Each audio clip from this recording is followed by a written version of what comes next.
Assalamualaikum warahmatullahi wabarakatuh. Pada kali ini, pada mata kuliah pembelajaran berdiferensiasi, topik 1 demonstrasi kontekstual dalam menunjang untuk memenuhi tugas mata kuliah pembelajaran berdiferensiasi. Kami dari kelompok 4 beranggotakan 6 orang. Yang pertama Yuni Panda Alvira, kedua Wiwik Suryaningsih, ketiga Sri Maryuni, keempat Pramita Sari Nur Islamia, kelima Yusre Nurmalalasari, keenam Sukarti. Baiklah, kami akan membahas terkait hal-hal yang berkaitan dengan pembelajaran berdiferensiasi.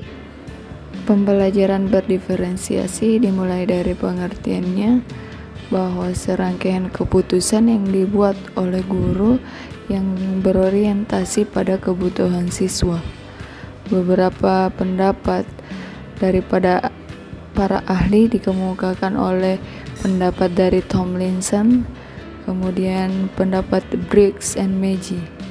Pendapat dari Tomlinson pun itu mengatakan bahwa pembelajaran berdiferensiasi adalah usaha untuk menyesuaikan proses pembelajaran di kelas untuk memenuhi kebutuhan belajar peserta didik sebagai individu. Pembelajaran berdiferensiasi ini memberi keleluasaan dan mampu mengakomodir kebutuhan peserta didik untuk meningkatkan potensi dirinya sesuai dengan kesiapan belajar, minat, dan profil belajar peserta didik yang berbeda-beda. Kemudian dari Briggs and Magee, pembelajaran berdiferensiasi adalah pembelajaran dengan proses belajaran sedemikian hingga peserta didik dapat mempelajari materi pelajaran sesuai dengan kemampuan apa yang mereka sukai, kebutuhan peserta didik, sehingga mereka tidak frustasi dan merasa gagal dalam pengalaman belajarnya.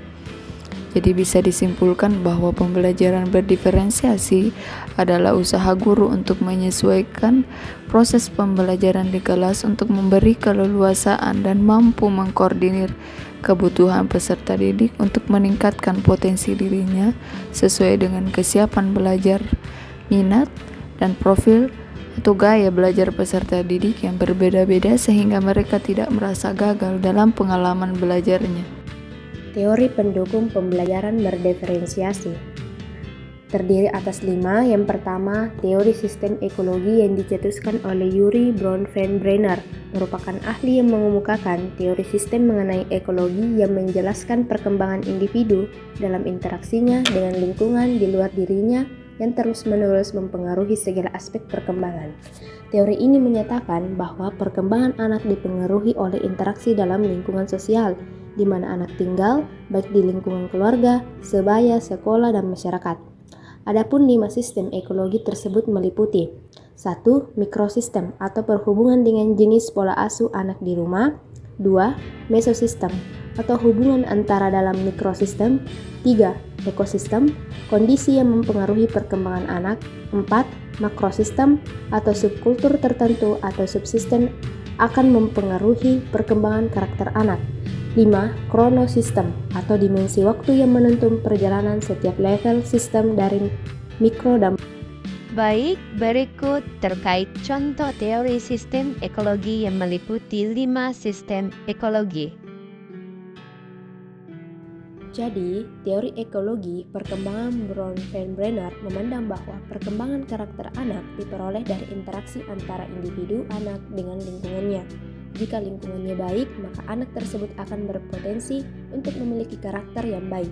Dan jika lingkungannya buruk, maka anak akan berpotensi untuk memiliki karakter buruk. Teori ekologi perkembangan mengkaji tentang hubungan timbal balik atau interaksi antara anak dengan lingkungannya. Teori yang kedua yaitu multiple intelligence yang dicetuskan oleh Howard Gardner. Teori ini menyatakan bahwa manusia memiliki seperangkat kecerdasan dasar pada berbagai tingkat dan tidak ada kecerdasan yang dianggap buruk atau baik. Teori tentang multiple intelligence atau dalam bahasa Indonesia biasa disebut sebagai kecerdasan majemuk. Gardner mendefinisikan intelijensi sebagai kemampuan untuk memecahkan persoalan dan menghasilkan produk dalam suatu setting yang bermacam-macam dan dalam situasi yang nyata. Dapat dipahami bahwa intelijensi bukanlah kemampuan seseorang untuk menjawab soal-soal tes IQ dalam ruang yang tertutup dan hanya konsentrasi pada soal itu tanpa ada gangguan dari lingkungan luar.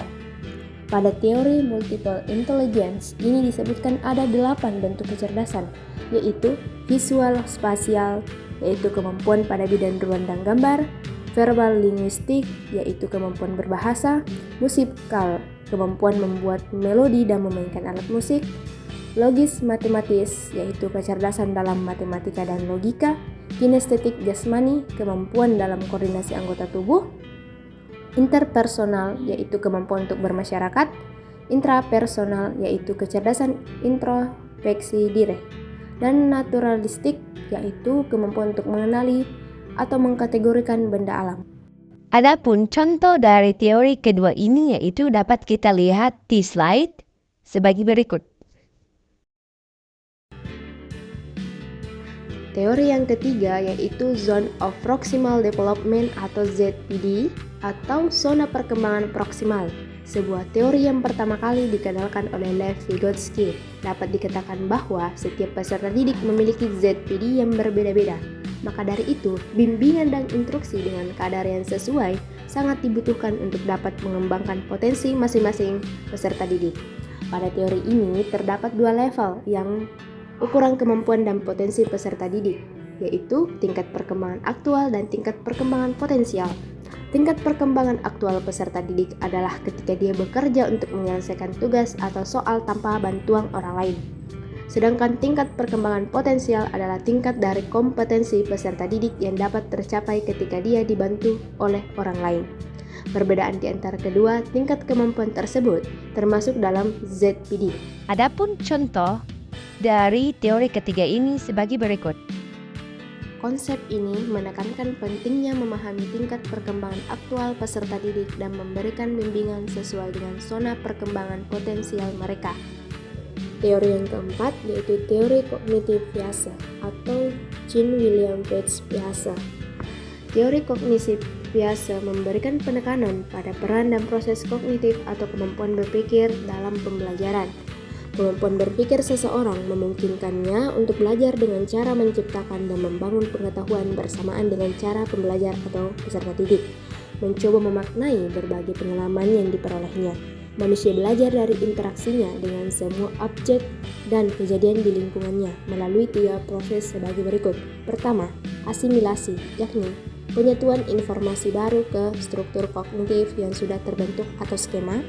Kedua, akomodasi, yakni penyatuan atau penyelesaian skema dari proses asimilasi menjadi pengetahuan baru. Ketiga, equilibrium, yakni saat pengetahuan baru tersebut sudah berhasil dikuasai. Adapun contoh dari teori keempat ini sebagai berikut.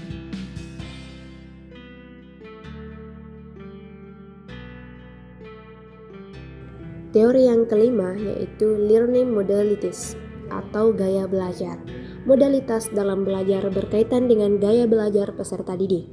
Learning modalities ini biasa dikenal sebagai VIK atau Visual, Auditory, and Kinesthetic. Learning modalities adalah kemampuan anak dalam belajar. Teori ini mengacu pada perbedaan belajar seperti visual, auditory, dan kinestetik yang perlu diperhatikan dalam pembelajaran berdiferensiasi. Modalitas belajar visual yaitu menerima informasi lebih mudah melalui gambar. Modalitas belajar auditory yaitu menerima informasi lebih mudah melalui mendengar, dan modalitas kinestetik yaitu melakukan sesuatu dengan fisik atau paling tepat digambarkan sebagai belajar sambil melakukan modalitas kinestetik melakukan sesuatu dengan fisik. Unsur-unsur pembelajaran berdiferensiasi. Yang pertama, konten atau isi. Guru melakukan modifikasi yang berkaitan dengan apa yang akan dipelajari peserta didik di dalam kelas. Namun, guru juga perlu memperhatikan kebutuhan peserta didik. Strategi pembelajaran berdiferensiasi konten memiliki aspek kesiapan belajar peserta didik, minat dan profil pelajar. Yang kedua, proses.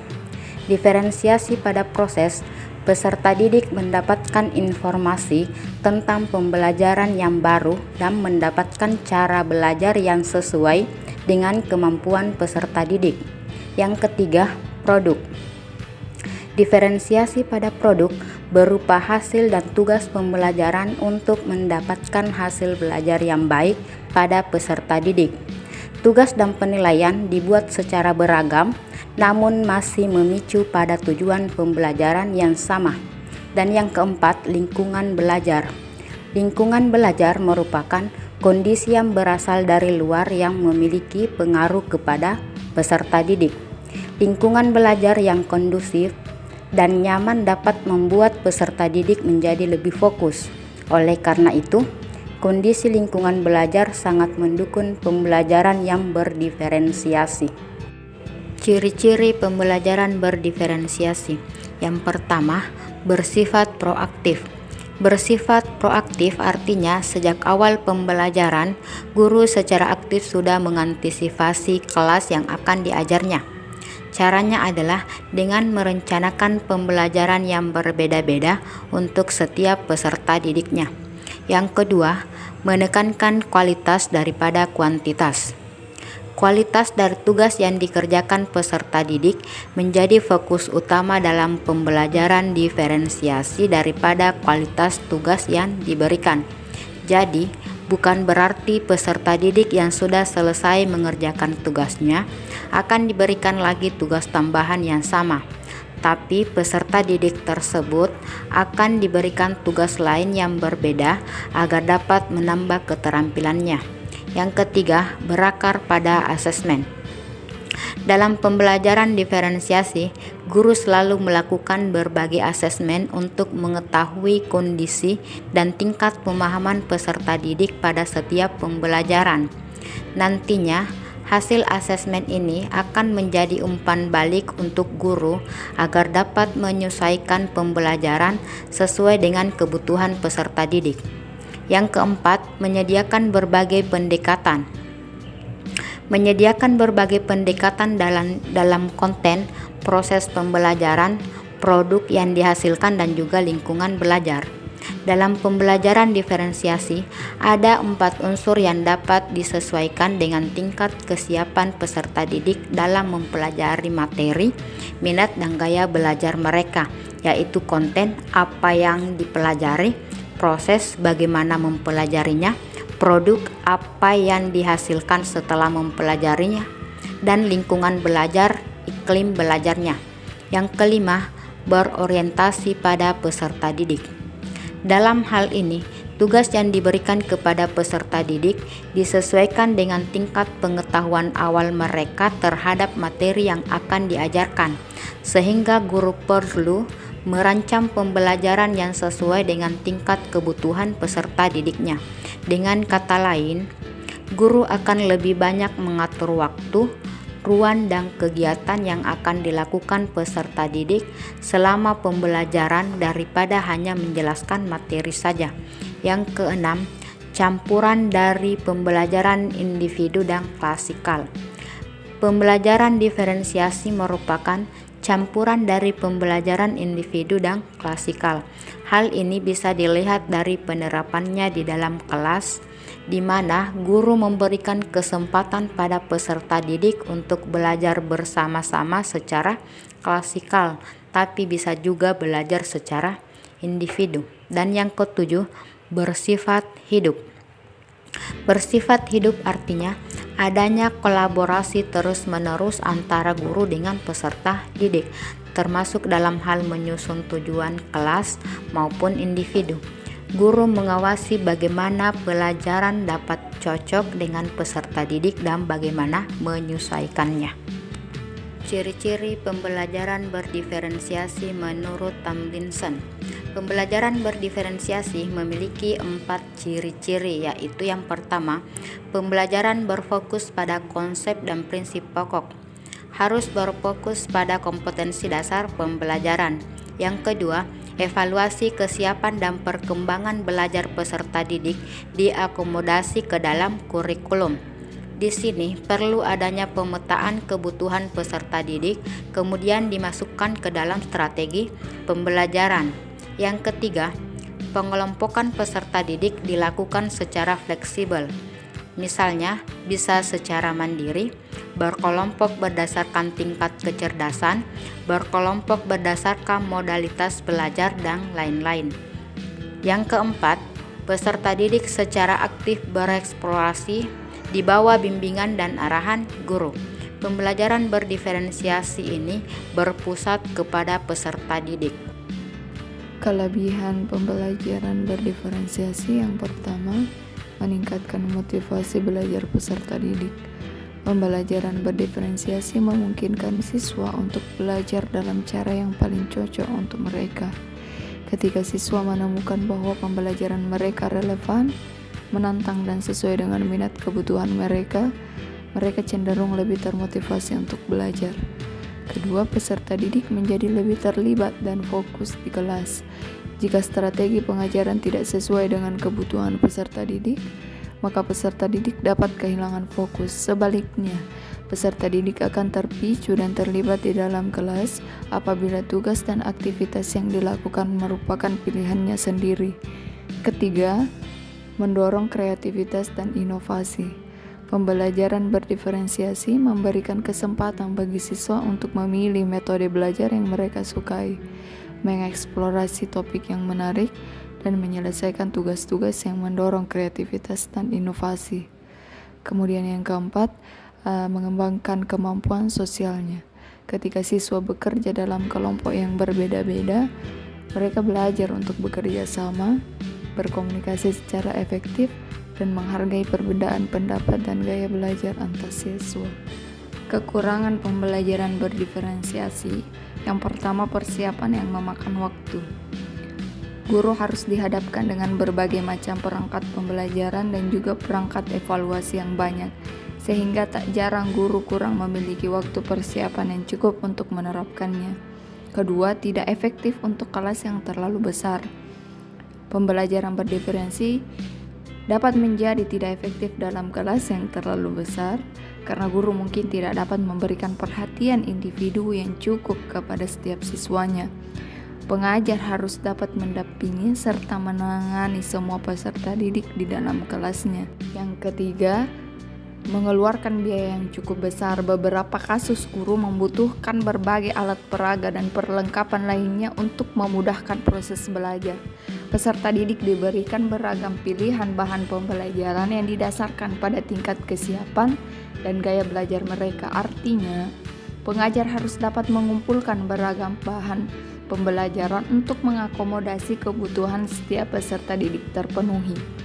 Kemudian yang keempat, memerlukan keterampilan dan pengetahuan yang luar biasa dari guru. Keterampilan dan pengetahuan yang luar biasa dari guru dalam mengidentifikasi kebutuhan dan kemampuan siswa secara individual, mempersiapkan materi dan tugas yang sesuai, dan menyesuaikan pengajaran dengan metode yang sesuai. Implementasi pembelajaran berdiferensiasi dapat mengalami hambatan apabila pengajar tidak memiliki pemahaman yang tepat mengenai pembelajaran diferensiasi. Contoh-contoh keberagaman anak di kelas. Yang pertama, kesiapan belajar. Keseragaman kesiapan belajar ini melihat sejauh mana peserta didik menguasai materi. Sebelum pelaksanaan pembelajaran, guru perlu melakukan asesmen terkait dengan kesiapan belajar. Contohnya dalam pelajaran matematika, ada siswa yang telah menguasai konsep operasi hitung penjumlahan bilangan bulat negatif. Ada juga siswa yang telah menguasai operasi penjumlahan bilangan bulat negatif, namun belum lancar dalam melakukan operasi hitung yang melibatkan bilangan bulat negatif. Dan ada siswa yang belum menguasai konsep penjumlahan bilangan bulat negatif. Dari tiga kelompok siswa ini, kita akan menyesuaikan kebutuhan mereka berdasarkan kesiapan belajarnya. Kemudian yang kedua yaitu minat atau ketertarikan. Keseragaman minat untuk memilih ketertarikan siswa dalam hal apapun. Ketertarikan ini bisa untuk menentukan aktivitas apa yang perlu dilakukan siswa dalam belajar. Contohnya, ada siswa yang senang pelajaran matematika karena dia senang berhitung. Ada juga siswa yang senang belajar bahasa Inggris. Dan ada juga siswa yang senang pelajaran olahraga. Nah, inilah salah satu contoh minat atau ketertarikan siswa dalam mata pelajaran di sekolahnya. Untuk contoh keberagaman anak di kelas yang ketiga yaitu gaya belajar. Mengacu pada pendekatan atau bagaimana cara yang paling disenangi siswa agar mereka dapat memahami pelajaran dengan baik. Contohnya, ada siswa yang senang belajar dalam kelompok besar. Ada juga yang senang berpasangan atau kelompok kecil. Dan ada juga yang senang belajar sendiri. Selain itu juga ada siswa yang dengan mudah memahami materi yang disampaikan hanya dengan mendengarkan saja. Ada juga siswa untuk memahami materi yang diberikan, maka ia harus banyak membaca. Tidak cukup hanya dengan mendengarkan materi yang disampaikan oleh gurunya di kelas. Dan ada juga siswa untuk memahami materi tersebut, ia harus membuat rangkuman terlebih dahulu. Kemudian ia mencoba mengaitkan dengan contoh-contoh relevan di sekitarnya. Nah, itulah tadi beberapa contoh keberagaman anak di kelas. Terima kasih telah menonton.